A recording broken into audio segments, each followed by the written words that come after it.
જાલોદ તાલુકામાં આવેલા ગામોમાં હાલ અનેક ગ્રામ્ય વિસ્તારોમાં પ્રધાનમંત્રી આવાસ યોજનાનો સર્વે ચાલી રહ્યો છે, તેમજ અન્ય વિભાજિત પડેલા ગ્રામ પંચાયતોમાં પ્રધાનમંત્રી આવાસ યોજના સર્વે કામગીરી તાત્કાલિક ધોરણે પૂર્ણ કરવામાં આવે તેવી માંગ સાથે આજે આવેદનપત્ર અપાયું હતું.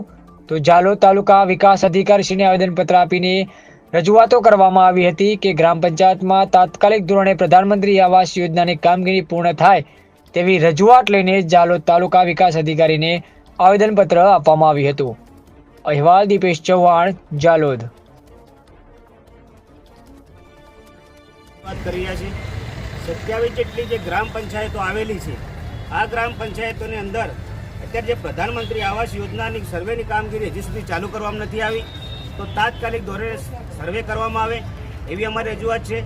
સાથે અલગ અલગ ગ્રામજનોની એવી પણ રજૂઆત છે કે જ્યાં પણ સર્વે કરી રહ્યા છે ત્યાં કંઈક પૈસા લેવામાં આવે છે, તો આ પણ જે પૈસા લેવામાં આવે જવાબદાર અધિકારીઓ દ્વારા એ પૈસા ન લેવામાં આવે એના માટે રજૂઆત છે. અને જે ટૂંક જ સમયનો ગાળો હોવાથી 15/2 સુધીમાં સર્વે કરવાનું હોય, જો આ કામગીરી જો પૂર્ણ કરવામાં નહીં આવે તો અમે ગાંધી ચિંતા માર્ગે આગળ વધીશું.